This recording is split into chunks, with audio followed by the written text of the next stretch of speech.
Om Namo Bhagavate Vasudevaya.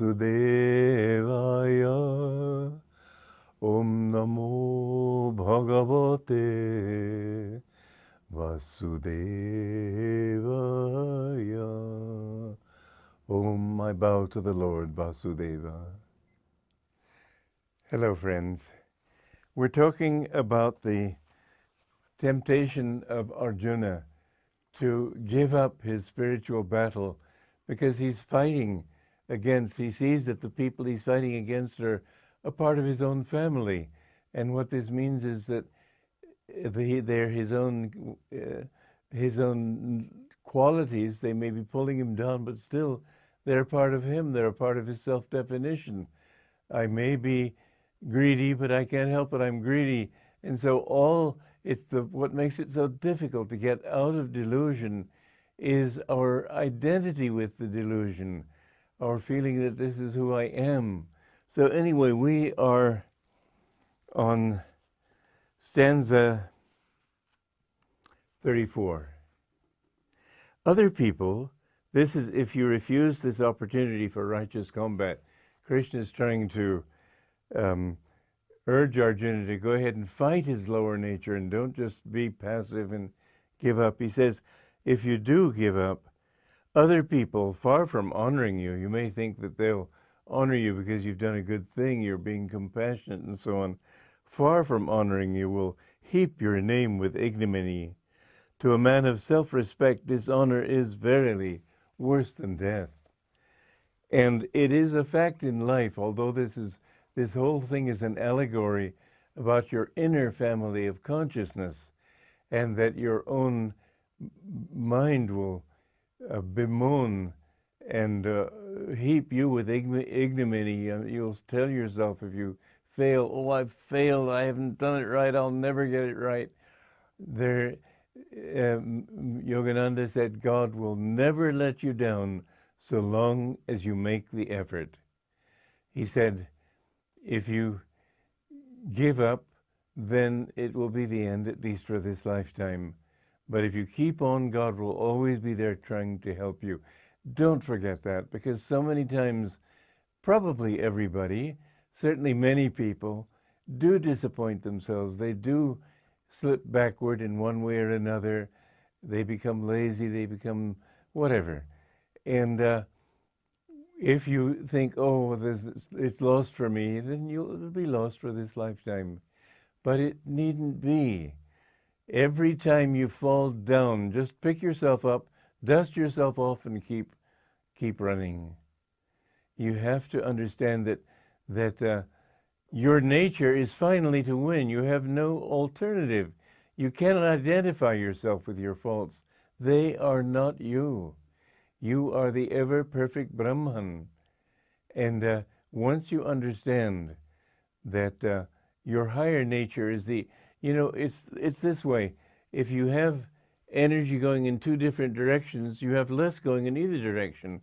If they're going in opposite directions, they fight each other. And so that every effort you make to rise, if there's another one pulling you down, it leaves you sort of flapping your ears in the middle, not getting anywhere. So we've got to learn that sooner or later, this battle must be fought and must be won. The story that I told you of, I think it was the last time or quite recently, of Shankaracharya, there was this woman disciple of his who was a great doubter. And one day she said, but what if I die? And Shankaracharya, who was her guru, said, all right, then die. And she died. And you may think, well, my God, that's certainly a final blow to her. But it's not. The guru looks at your incarnations, not just this one incarnation. You know, one time Yogananda said to us, because a number of the monks had left the ashram and gone back to a worldly life. And one time he said, those who have left here, I made them leave by my willpower. They weren't taking advantage of the life here. And you think, my gosh, didn't he want to help them? Yes, but he was helping them in the right way. You must understand that he came here. He didn't have to come back to this world of Maya. When he came here and saw the mistakes people make, he accepted that. It's the given. People do err in this world. That's what he's trying to help them to get out of. So if a disciple errs, he's not damning him. He's just thinking what will help him the best. When you're fishing and you catch a fish, sometimes you have to let the fish go out and then reel it in. But if you keep pulling it, the line may break. And so if you keep pulling on the disciple against his own will, he may break that line. He may turn against you and spirituality and all good things in his life. So the guru will sometimes, in fact, even push you away. It seems a little worse than letting the fish go out with the line. But the truth is, he knows how to help you. There was a story of this. I heard this as a true story. Somebody had told me who met the man personally. This was a man who was a young man, had gone up into the mountains and taken a cabin there, and he was trying to meditate. And one day he went out for a walk. When he came home, he saw a man sitting in front of the cottage, an Indian dressed in orange. And he said, "I'm your guru, I've come to help you." And so he taught him techniques, and he came back several times. After the man had advanced a certain distance, one time he came back, and instead of his guru, he found a beautiful young woman, and he fell with her. And he got so discouraged, he went back to the world and gave it up. And he told my friend whom we met at that time, I think he owned a bookstore. He said, "Well, it just got me down. I can't fight it anymore." But he should not have done that. Even if he fell, he should have said, "No, that's a mistake. I'm wrong." Dust his hands off and try again. But once you've given up, then you'll go back. And in going back, you don't go back to anything that you really want. The thing is that this world is always going to cheat you. And you think this is the thought of a family. I remember what Yogananda wrote in autobiography of a yogi, of this, when they went off to the Himalayas, Flight to the Himalayas, that's the name of the chapter.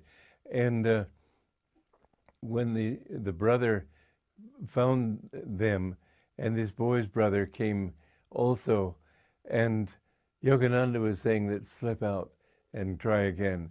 And the boy was just basking, as Master called it, in the familial warmth. That was a very interesting and striking expression, the familial warmth.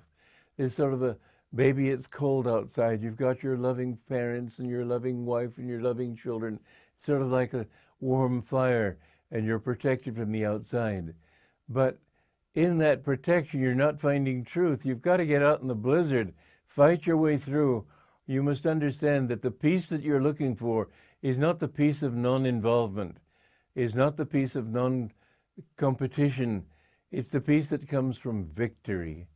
And this peace is, it has to be won by fighting. That's why Arjuna is saying again and again, fight this war, don't give up. But he says if you do give up, then not only the people around you, but your own family of consciousness, your inner qualities will look down on you. They'll make you feel badly. This is one of the wonderful things about living in a community. We have hundreds of people living together here, not in one room, obviously, but on many acres with different houses. And we find that with this family, people are all there trying to help each other. It's not like the usual worldly thing where there's judgment.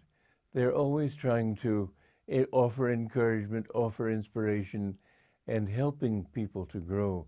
I do urge everybody to think seriously about this new way of life, which I believe will be, I seriously believe this will be a pattern for the future.